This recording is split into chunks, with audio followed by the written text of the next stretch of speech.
We have therefore made the assessment that COVID-19 can be characterized as a pandemic.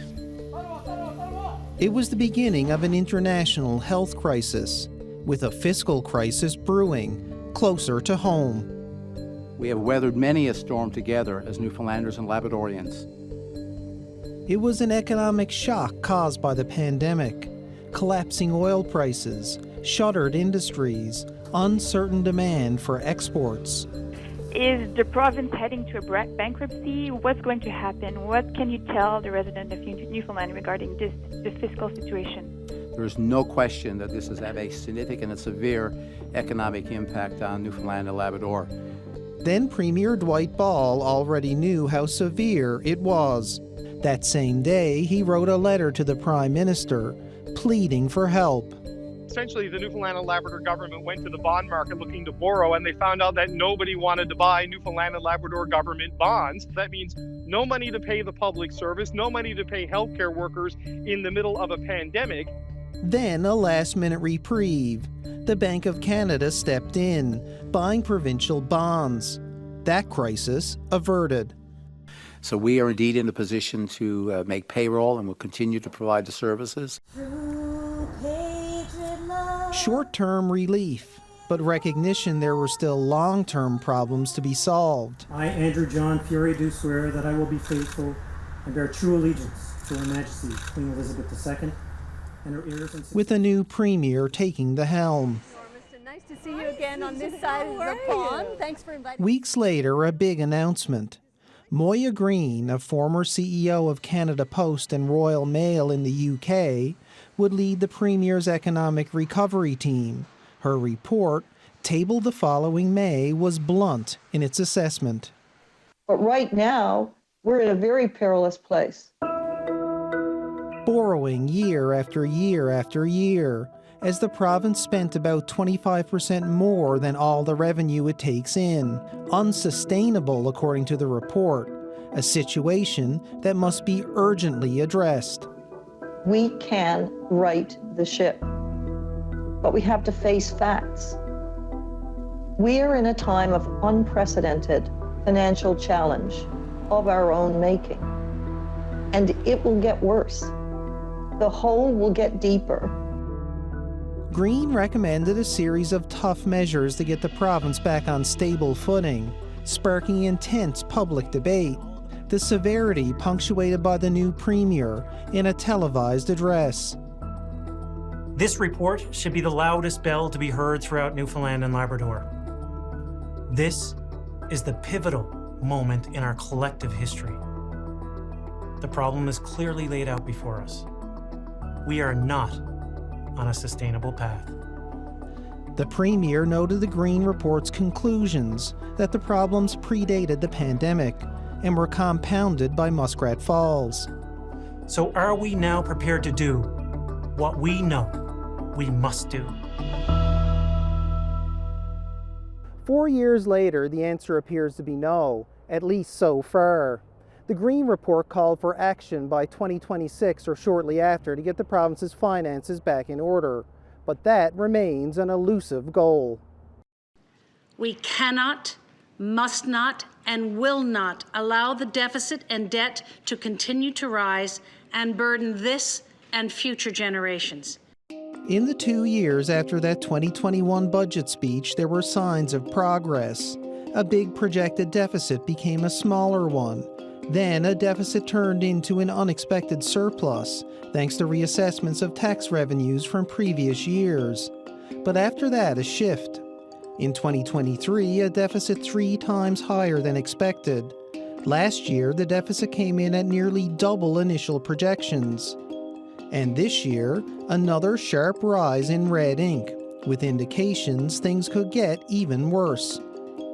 The Greene report argued that those deficit figures don't reveal the full picture.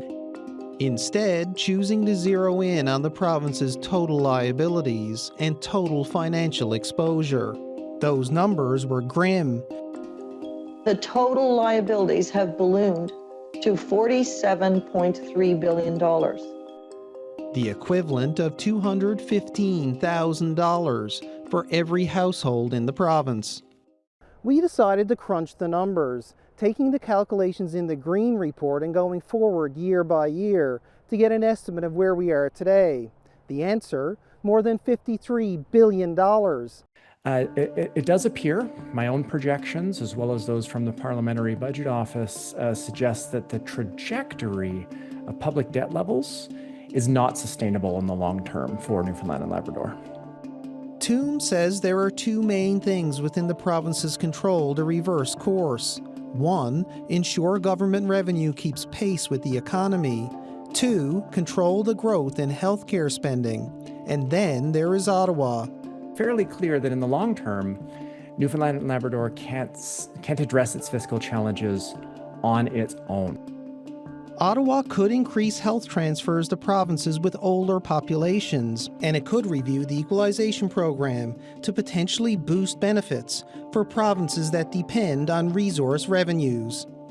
I think it is due for the federal government to take a hard look at those programs, if only because the demographic pressures are mounting. They're not unique to Newfoundland and Labrador. So could there be another crisis moment, like the one during COVID? Toom says that may be unlikely, but the risks do continue to increase. It's not a rapidly moving issue, and so it's easy for governments to, in the moment, prioritize other considerations over and above these longer term ones. Yeah, the longer that we wait to address it, the more difficult it is going to be. The government should have clear policy goals. There are calls for stronger fiscal governance to help get the province's finances back on track, like limits on spending and balanced budget legislation. The government or politicians, they may have their own self-interest, so their policies may be myopic, short-sighted, that may not be beneficial to society as a whole. Chu says it's not just an economic issue, but also a moral one, with our children potentially left paying the price. And so the tax burden will be passed to the future generation. For something that may affect future generations, the fiscal situation is not getting a lot of attention from politicians on the campaign trail today. The focus instead on big promises with big price tags. There will be no cuts to the health budget in Newfoundland and Labrador for any amount of time that I'm Premier of this province. It is time for a government that will make life more affordable for all of us. And that starts with lower taxes. New Democratic Party's home plan will cost $150 million a year, a large investment in housing. So what's the solution? The Liberal leader says it's the pending Churchill Falls Agreement. Any government, if this deal is signed, if any government runs a deficit in the future, they're not doing a good job as government. And other priorities for the PCs. I'm focused on making sure people can balance their budgets. Then I'll focus on balancing ours. Newfoundland and Labrador has had a tumultuous political history, faced a multitude of challenges, haunted by the specter of past mistakes. There's now an election that could bring new hope and an opportunity, once more, to right the course. Rob Antle, CBC News, St. John's.